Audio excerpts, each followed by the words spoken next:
You're dealing with a psychopath, okay? You know how you avoid eye contact and purposely avoid making eye contact with your boss to minimize direct interaction or confrontation? Is that you? What about sidestepping conversations? If you're trying to keep conversations with your boss brief and focus only on work-related topics, you're avoiding personal or potentially contentious subjects. You're dealing with a psychopath, okay? What about excessive politeness? You do that? You might go overboard with being excessively polite in an attempt to keep your boss at arm's length and prevent any conflicts from arising. What about pretending to be busy? Is that what you do? You might act like you're engrossed in an important work or always appear occupied in an effort to deter any unnecessary interaction with your psychopathic boss. That's you. What about sticking to your job description? You strictly adhere to your job responsibilities and will quote or cite them to avoid giving your boss any reason to micromanage or exert undue control over your work. That's you. What about all of the other things combined, right? You do all of these together? All of them sound like you at work? What about maintaining professional boundaries, right? By setting those clear boundaries, you avoid personal discussions or involvement in office politics, right? So you minimize potential issues with a psychopathic boss, right? Let's just stick to what's in this job description and in this workplace, and I don't have anything extra to say to you. Does that sound like you? You're dealing with a psychopath, okay? What about the water cooler conversations, the lunchroom conversations, the corner conversations, the whispering with your colleague, seeking support from colleagues? You might confide in each other about your experiences and seek each other's advice on how to handle or navigate the challenges, the dynamic challenges with your psychopathic boss. So, you know, the jokes about, I think they're a psychopath, something ain't right about that person, right? Let me show you how you're right and what you need to do about it today. Psychopathy is a personality disorder characterized by deficits in personality and behavior. Personality deficits are marked by interpersonal and affective facets, including pathological lying, grandiose sense of self-worth, lack of remorse, and callousness. Behavioral deficits are defined by lifestyle and antisocial deficits, including impulsivity, parasitic lifestyle, and poor behavioral controls. Psychopathy is a personality disorder characterized by a lack of conscience, pathological lying, manipulative behavior, and often superficial charm. There also appear to be psychological derangements in psychopathy, including alterations, dysregulation in neurotransmitter homeostasis, dopamine and serotonin, altered endocrine responses, testosterone and cortisol, and altered autonomic responses to emotional stimuli and stressors. Psychopathy is a serious personality disorder with profound negative effects on individuals and society, and often linked to criminology and the study of criminal behavior. On the day of rest, we're going to talk about that job you have, okay? Is the money really worth it? I don't think so after you hear this.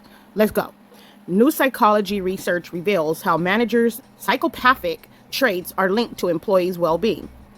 New research published in BMC Psychology suggests that certain psychopathic traits in managers can either boost or hinder employee engagement and burnout. The study also highlighted the vital role of authenticity in mediating these effects. Understanding the role of managers in the workplace has always been a topic of interest in the field of psychology and organizational behavior. Prior research has established that employee engagement and burnout are critical factors that affect overall job satisfaction and performance. Engagement is when employees are fully involved in their work and feel enthusiastic about their tasks, while burnout is characterized by exhaustion, cynicism, and reduced professional efficacy. Psychopathy, a term often associated with criminal behavior, can also manifest in the corporate world. Ooh, don't I know this? Albeit in subtler ways. Psychopathy consists of various traits, including boldness, or what they consider as fearlessness, meanness or callousness, and disinhibition, impulsivity. While previous studies have hinted at the impact of managerial psychopathic traits on employees, this research aimed to delve deeper into how these traits affect engagement, burnout, and the mediating factor of authenticity. Y'all gonna need to listen up to this. I have been doing research on authenticity at work for some years now, and one of the questions that often comes up from research participants and readers is, but what if you have a horrible boss? Now, we're going to pause for a minute. Y'all probably are thinking, that's me. I have a horrible boss. I can't stand going to work.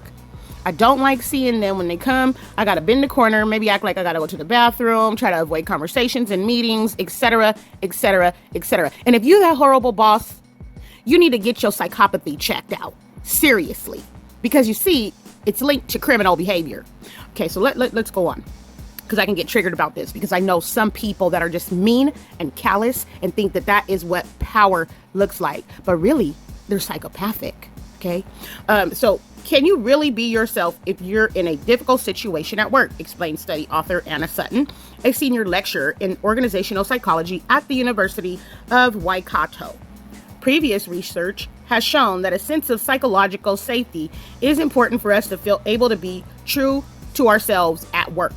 We know that having a difficult boss can make people feel unsafe. The boss may bully or otherwise harm them. And that's true. I've seen psychopathic people in positions of power who are nothing more than bullies with a title. Okay? And they're harmful in the way that they continue to try to say little things, taking cheap shots at their workers, or trying to make it seem like the workers are not effective so that they can somehow force the workers into doing more of what they want them to do versus being their authentic selves and being innovative or creative. If you're in a place like that, it's emotionally and physically draining. You should get out. No dollar is amount your emotional and spiritual harm. I just want to say that. I've seen people do this, and they think that they're always right. They're narcissistic. So if you try to tell them about their behavior, they will gaslight you and make it seem like it's you and your performance levels. All right, let's go on. My PhD student, the co-author of this paper, Madeline Stapleton, was conducting her own research into the effect of psychopathy on employees. So we collaborated on this study where we look at the effect of a manager's psychopathic traits on the employee's authenticity and well-being. Okay, to shed light on the connections between managerial psychopathy, authenticity, and employee well-being, the researchers conducted a two-wave study. This involved collecting data at two different points to examine how perceptions of managers' traits influenced employees' experiences over time. The study included employees working full-time in New Zealand who reported to the same manager throughout the study. The final sample consisted of 246 participants. At the first point, participants were asked to evaluate their manager's psychopathic traits using an adaptation of the triarchic psychopathy measure, a scientifically validated assessment of psychopathic personality traits. Some of y'all need to give that to your boss. I'm just saying. Have them take it. Maybe, I don't know how to do that. But anyway, maybe they should have been a part of the study, right?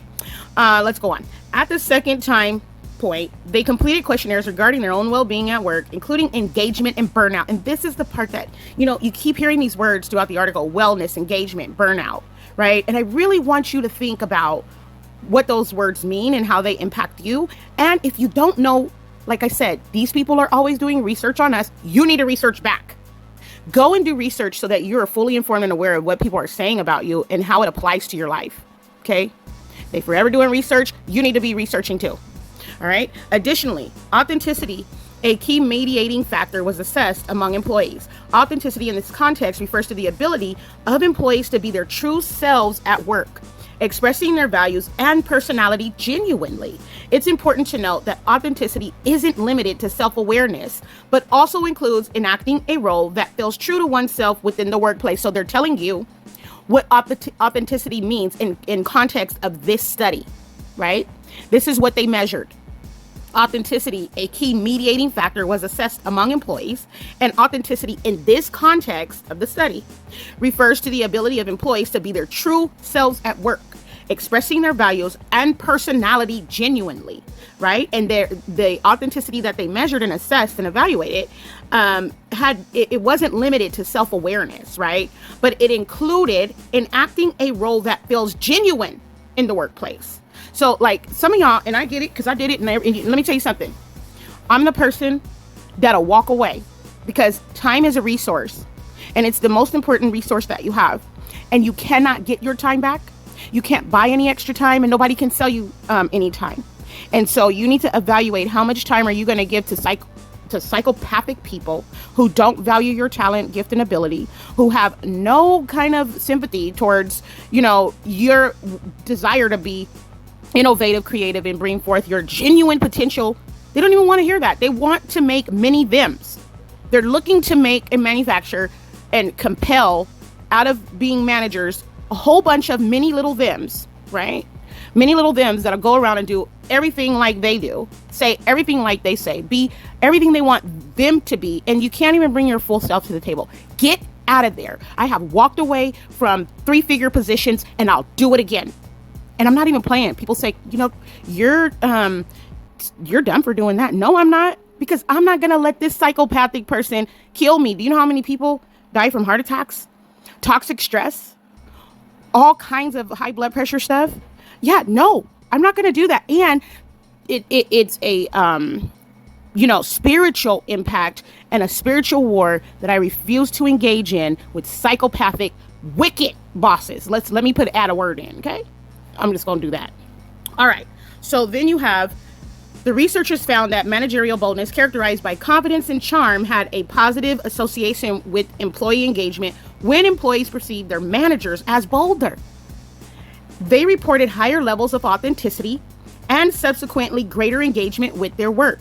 So boldness acted as a resource that contributed to increased enthusiasm and commitment. I want y'all to hear that. The fearlessness, the boldness, because see, a bold person will have your back, right? And they're not necessarily psychopathic. So a bold person, though, who is mean and callous, is a psychopath. Remember, that's criminal behavior. And so boldness acted as a resource that contributed to increased enthusiasm and commitment and was a greater engagement resource for employees. In contrast, managerial meanness and disinhibition had negative effects on employee well-being. Employees working under managers perceived as mean and disinhibited reported lower authenticity levels, leading to increased burnout. Meaner and more disinhibited managers were associated with abusive behaviors and conflicts, reducing the sense of safety at work. You guys hear this? So don't go to work to be abused. These people are not going to suddenly change their psychopathic behavior because, like I told you before, look up this word psychopath. And of course, they're using it in the context of organizational psychology or business, right? Psychology.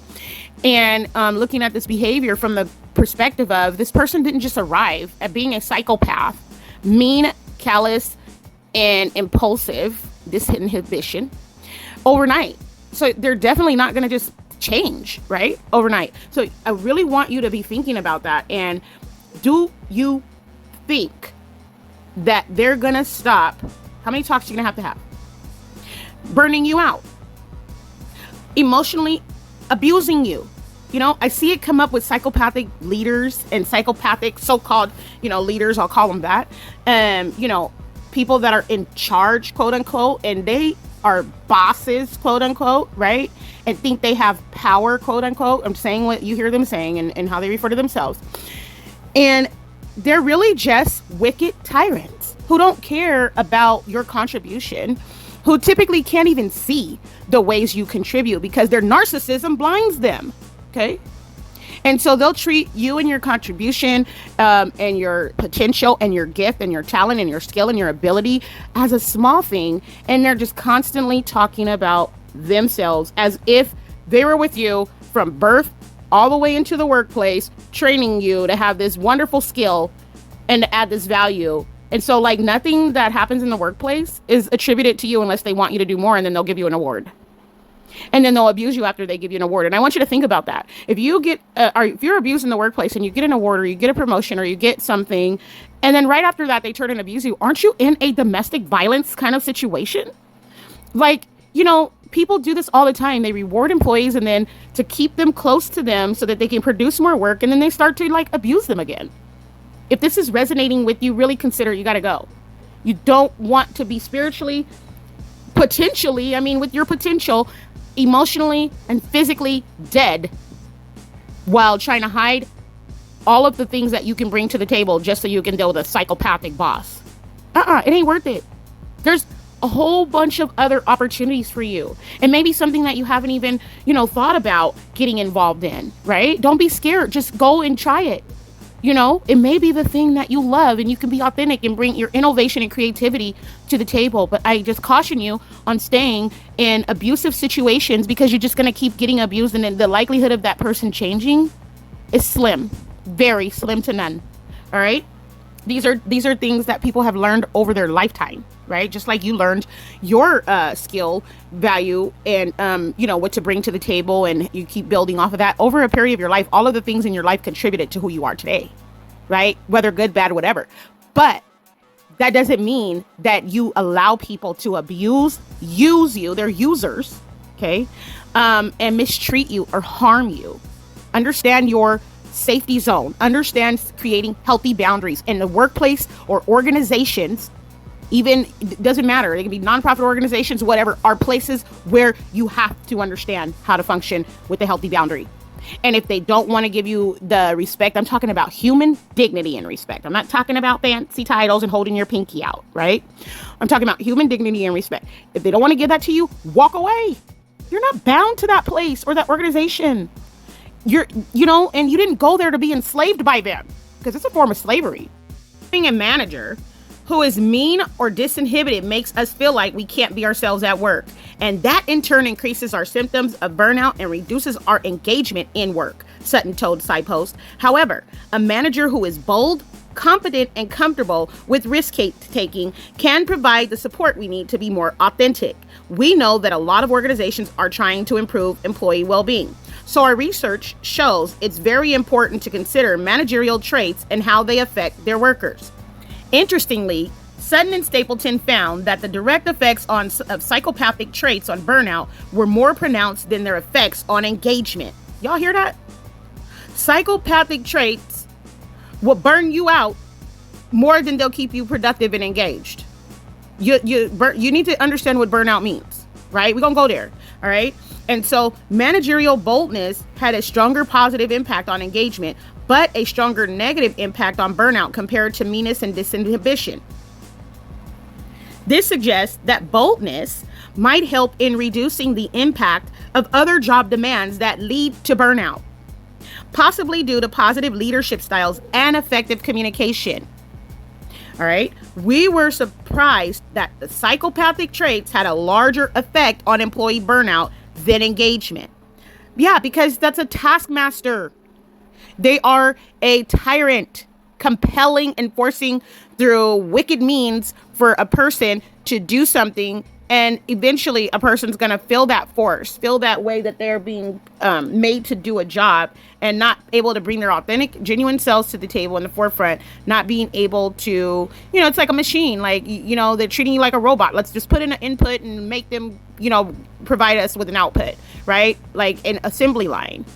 And you're not able to be yourself because there's no room for that at that job, right? And so ultimately, because you are not a machine, you are an organic being, right? You're going to get burned out. You're going to get tired of the same old thing over and over again, right? Which, if you think about it and imagine, visualize what I'm saying, that's slavery, neo-slavery. Anytime you have a taskmaster or boss over you that is mean, callous, harms you, has to abuse you because it's abusive in order to produce your labor in the way that, does whatever it is, the job that you do, or in order to make your labor function in the way that is beneficial to them, that's slavery. That's neo-slavery, y'all. Call oppression what it is. All right. And so we suggest that we could understand this as a sign that managers' traits act more to increase or decrease the demands people feel are placed on them at work, rather than acting like resources they might draw on. Okay. So you hear that. Okay. Your talent, your skill, your ability is a resource. Nobody has to own or control it unless you want them to. Hence, working a job.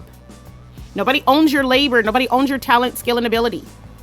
But if you apply for that job and you want to be in that job, then, you should be respected for what you bring to the table, not them trying to compel what they want on you. That's not the benefit of what should be happening. That is not the reciprocal thing. And a lot of people say, well, we pay our employees well here, so that means you get to abuse them. You're a psychopath, right? Think about the things that you hear in the workplace. Think about how many people are leaving. Is there a high turnover rate? And I want you to listen to this paragraph again. We were surprised the psychopathic traits had a larger effect on employee burnout than engagement, Sutton said.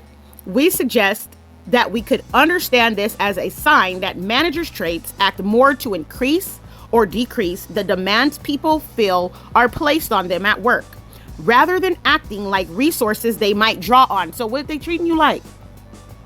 Right? They're putting demands on you, but they don't want to give you the respect because they'd rather be callous and mean and disinhibited. They'd rather be psychopaths, right? And I want you to think about if it's worth it. You keep going back there. How likely is it that they're going to change, right? So authenticity emerged as a crucial mediating factor in the relationship between managerial psychopathic traits and employee well-being. When employees could express their true selves at work, they reported higher engagement and lower burnout, even when working under managers with psychopathic traits. Authenticity served as a personal resource that employees could tap into, cope with challenging managerial behaviors, okay? So authenticity emerges as a crucial mediating factor, right? It's like an intervention thing, right? And in the relationship between the managerial psychopathic traits and employee well-being. So you got to understand boldness, authenticity, those are the good things, right? When employees could express their true selves at work, they were more eager to engage. I'll put it in my own words. And they experienced less burnout, okay? Even if they were working under managers who had psychopathic traits, right? So what they're saying is that they contributed, they looked in the context of 3 traits of a psychopathic leader, which was, in the beginning, we saw that right here. Boldness, fearlessness, meanness, callousness, and disinhibition, impulsivity, right? So they were looking at that fact that psychopathy consists of various traits. Now, when you go down, they're saying that the good part is when we see that people have managerial boldness, right? Boldness has acted as a resource that contributed to increased enthusiasm. But the other 2 traits did not. They harmed people, right? Those people, those managerial styles that, had psychopathic traits that, were more of the other 2, harmed people. But when they looked at boldness was a mediating factor, right? Boldness allowed authenticity to emerge, and also higher engagement levels were seen and less burnout. So, authenticity served as a personal resource that employees could tap into cope with challenging managerial behaviors. The findings indicate that being more authentic at work is good for us. Yeah, I mean, who can be themselves if they can't be themselves, and who can bring their true selves to the table to perform and provide their true selves, talent, ability, and skill if they can't be true to themselves. Like, I don't know how that's going to work out, right? You want me to be some person that you have imagined or want to imagine who I am and bring my actual talent, skill, and ability. Like, am I not going to bring a fake skill and ability? I don't understand how that works. I could connect these dots, and so can you. It just makes sense, right? And so if we are true to ourselves at work, we tend to be more engaged and less burned out several weeks later. The study suggests that organizations should consider the specific constellation of psychopathic traits in managers rather than relying on global psychopathy scales. Boldness, while a psychopathic trait, can be beneficial to subordinates, and excluding it from evaluations could have unintended consequences. On the other hand, now they're talking about companies should offer this assessment to people that they're going to hire in the management positions. And I agree, right? But they cannot eliminate the components to be able to gauge the, information that they need. They have to look at these traits, right? They can't leave them out. And so Boldness, while a psychopathic trait, can be beneficial to subordinates, and excluding it from evaluations could have unintended consequences. On the other hand, training aimed at reducing mean and disinhibited behaviors in managers could potentially improve employee engagement and reduce burnout. So I got a question for y'all. Look, I remember when everybody was going around asking for unconscious bias training. What was the outcome of that? Did it improve their behavior? I mean, I want to know, how do you gauge the outcome? And so I think that companies should not hire psychopaths unless that's who they're looking for, right? To be a tyrant and an enslaver over people, And then I also believe that if you're an employee and not in a managerial position, you shouldn't succumb to people that are going to abuse you either. I don't care where it's at. I don't care if it's the nonprofit organization of the year and they treat you like that, get out. Okay? Don't allow people to dehumanize you. You're basically allowing them to pay you to come and be abused, right? What is this, a study? They're paying you to abuse you. And they believe that because they pay you, you should be able to let them do whatever they want to you. And I've seen some people, who thought they were bosses, and I don't think that this is a good leadership skill at all, right? And who thought they were positions in the figures in the community, and, they lord over the people in a way that is wicked, callous, mean, and disinhibited, right? And so you have to decide how you're going to disrupt that. Are you going to continue to stay and allow this treatment? Or are you going to walk away? I tell you, I'll walk away every time, and I'll do it again. As soon as I start to see the psychopathic traits come up in people, right, I'm out. Because I know, I look at their age and, try to have a conversation with them maybe once or twice. And then if I see they don't even believe that they have this issue, and the more that you talk to them, the worse they treat you. And, it's like they're upset because you brought forward your sentiments about how they're treating you in the first place. As soon as I start to see that dynamic, I'm out. I'm talking about quick, moving, feet swift, gone. Not to run into danger, but to run out of danger. Okay. And typically people like that are narcissistic can't understand how you broke off whatever it is that you had with them, and they'll try to get you back just for their own satisfaction. It has nothing to do with the fact that they actually began to value you. So now I'm bringing in the sense of narcissism, and also talking about the psychopathic traits, okay? Right? And so you need to evaluate the importance of your life, and your well-being is part of that. And if that dollar amount or whatever it is that is offered to you, I don't care about the perks, is worth it or not. And then when you think about that, I want you to then go and do something you've never done before, right? Leave the place of the known of everything that you always do out of habit, and go and try to figure out what the one thing you've never done before, and look into that realm. Or even think about owning your own business. How about that? Right? And then don't treat people the way that you didn't want to be treated, of course. But we need more bold and less mean and callous, right? And so, while this study provides valuable insights into the impact of managerial psychopathic traits on the workplace, it has certain limitations. For instance, the study relied on other report measures of managerial psychopathy, which could be influenced by bias.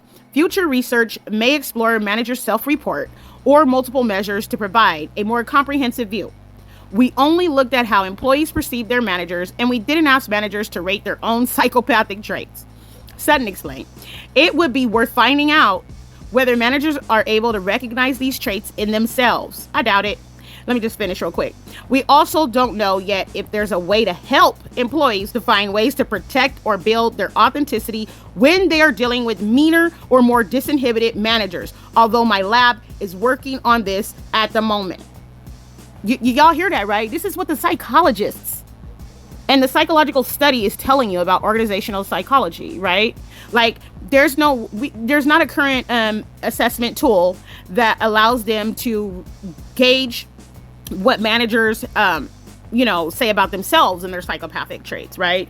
And there's also not a way to help employees find ways to protect their or build their authenticity while dealing with these meaner and disinhibited managers, right? The lab's working on it. Maybe, you're innovative in the way that you can help them work on it. Go reach out to Sutton and Stapleton and, give them your input. But don't stay in a workplace or an organization or job, whatever you want to call it, where you're dealing with mean and disinhibited managers while somebody goes and researches it, because you're not going to be able to undo the harm. You deserve to be treated with respect and the value that you bring. You deserve the value that you bring to be respected. Over time, if you stay, they're going to break you down, and that's going to lead to all kinds of other stuff: anxiety, depression, frustration, overwhelming. Like, you're literally, is this like PTSD? Like, what is this? Right? And so if you know who you are and the skill, talent, and ability that you bring forward and the potential that you have to be able to do more, don't ever allow anybody to harm that, devalue that, disrespect that, because let me just say this: they didn't give it to you, so they shouldn't be able to strip it from you. Remember, I told y'all I was going to talk about burnout. Now, here's what I found that I think is very useful. And it's speaking to employers, right? But I want y'all to hear what it says. Are your employees just stressed, or are they burned out? Okay, no matter how many yoga classes you take, stress is unfortunately an inevitable part of life. Stress is defined as the body's reaction to any change that requires an adjustment or response, and can be caused by a number of factors in an individual's life: an injury, lack of sleep, a strained relationship, a new job, etc.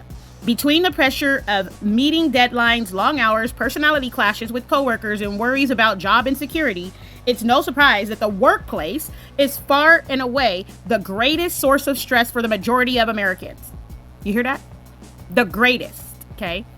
And while everyone responds to stress in different ways, some thrive under constant pressure, while others tend to crumble beneath the weight of expectations. Which one are you? Do you thrive under constant pressure? It's still not healthy. It could still be stressful. Or do you crumble beneath the weight of expectations, right? And so you need to evaluate that for yourself. There is no blanket response, answer, or assessment that is going to be a cookie cutter recipe when we're individuals with unique skills, talents, and abilities, okay? So evaluate it. Just utilize this as a tool to self-evaluate it and see where you're at, right? Experts agree that constant, persistent stress isn't healthy for anyone, and I agree too. Employees who work in high-stress environments are also at the highest risk of suffering from employee burnout, characterized by exhaustion, a lack of motivation, and feelings of ineffectiveness or frustration. Burnout is a condition caused by chronic and prolonged stress that leads to reduced efficacy and productivity within the workplace. Although the topic of burnout has garnered significant media attention during the past few years, there isn't one clear definition of what employee burnout is amongst medical professionals and psychologists. In fact, burnout isn't even a diagnosable syndrome in the way that other conditions like depression or anxiety are. The indecision amongst experts has left employers and employees alike without a clear sense of what burnout is or how to recognize it. So how do you tell the difference between stress and burnout? Because burnout is loosely defined as a result of prolonged stress. It can be very difficult to distinguish between the two. There are, however, a few key differences that can help employers identify who on their staff is just stressed and who might be dealing with the far more serious condition of burnout. So let's look at this chart of stress versus burnout, okay? So stress is characterized by overengagement. Emotions are overactive, produces urgency and hyperactivity, loss of energy, leads to anxiety disorders. Primary damage is physical. I want y'all to hear that the primary damage of stress is physical. Don't let that job kill you. Toxic stress, look it up. See what stress does to your hormones, look it up. See how stress strains your heart, affects your blood pressure, your breathing, all of that, look it up. You have these physical symptoms and damage over a prolonged period of time dealing with stress. Now let's look at burnout. Characterized by disengagement, emotions are blurred, produces helplessness and hopelessness, loss of motivation, leads to depression, primary damage is emotional. So I want to ask you a question. Have you ever thought that maybe some of these people with their psychopathic self are burning you out on purpose? Evaluate that for yourself. I know that It's not something that people typically think is an intentional thing. But if you study control by deprivation and other types of tactics and techniques, whatever they want to call them, that the CIA has even used, control by deprivation, look it up. You'll see that some of this stuff is intentional. Hello, what is this? A controlled experiment where you give some people good treatment and others you deny it on purpose to push them to their limits, change their genetics through epigenetics. These people have researched this stuff. I keep telling you, research, search, study, and inquire. Show yourself approved. They're constantly researching us, and we need to be researching back. Okay, so let's go on. What causes employee burnout? Despite the lack of a clear diagnostic definition of burnout, there is some consensus about what causes burnout in the workforce. Here's some information. Unclear realistic requirements. It's virtually impossible for an employee to meet or exceed expectations if they're not entirely sure of what their job requirements are. Employees facing unclear, unrealistic expectations often feel overwhelmed with confusion and self-doubt. Well, yeah, how you got a job description that you in your actual job don't fit the description? Like, that's weird, right? Because when you applied, you thought you were bringing your talent in the area of what fit in the job description, but then you like are the coffee person, like go make the coffee. And some days you don't know what it is that you're supposed to be doing. Like, that is not a productive way to engage in applying your skill. Okay. Now, lack of downtime. Now, boy, don't I know about this? Lack of downtime. I've had to seize my own time, and that's freedom. That's freedom. You need to do that and do it by any means necessary. Don't let people slave you, exploit, and use you, because they'll be on their vacations, having a nice time with their families and doing whatever it is. And they know that you're a producer, so you're going to keep on producing, and they know how to make you feel bad for saying, I got to take a break and I got to stop. I got to take a vacation, right? Have you ever had that where you ask for vacation time and all of a sudden everybody's mad? Right? But you see your colleagues or even, managers are constantly gone. And then the one time you ask or have to be sick or whatever, all of a sudden it becomes a consequence that is applied to you, right? Like, that's sick, psychopathic, unfair treatment. Get out of there. I'm talking like run your feet out of there to where they won't even see your shadow casted on the sidewalk. Don't even, just keep going and never turn back. Create your own stuff, right? Get your own business plan, right? All right. So let's go back to the article. While most professions have some sort of busy season or a production cycle that ebbs and flows, employees who are constantly scrambling during what feels like a perpetual busy season without any hope of a slower pace or downtime to look forward to are at a very high risk of developing burnout. Check your labor laws. Don't let them burn you out. All right, here we go. High stakes consequences. If a typical office worker makes a mistake, they will undoubtedly face some sort of consequence up to and including termination.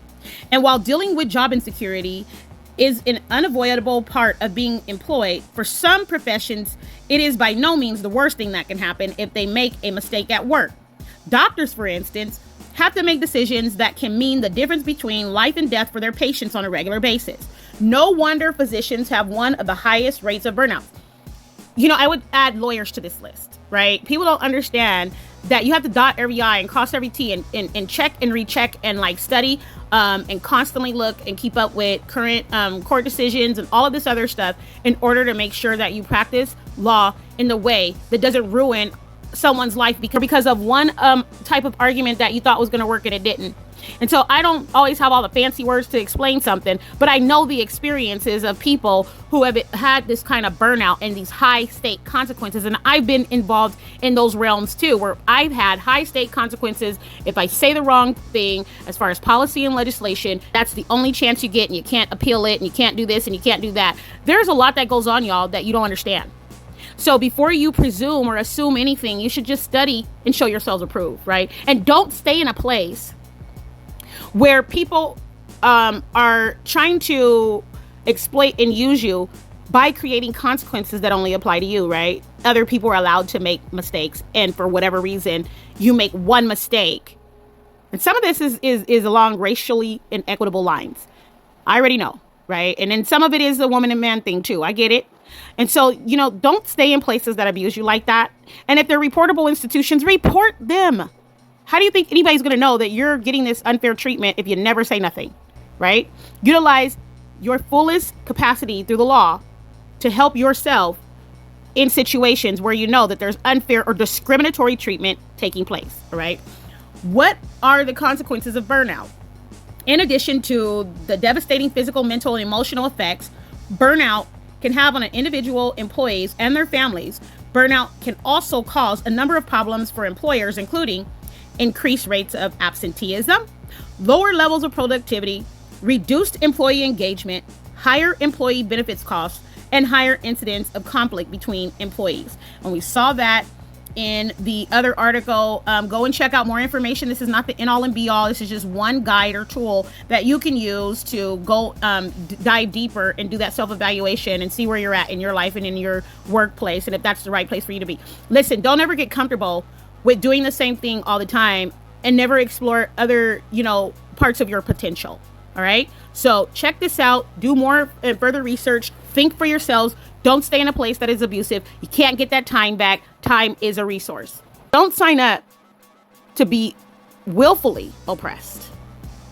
And whoever these psychopathic leaders are, because believe me, I have met a lot of them. That's why I'm telling you. Whoever they are, stay as far away from them and build your own. Build your own. You hear me? All right. So I hope that you guys have been inspired and encouraged with the good word through this research here. Continue to study, to show yourselves approved, and so that you don't perish from a lack of knowledge.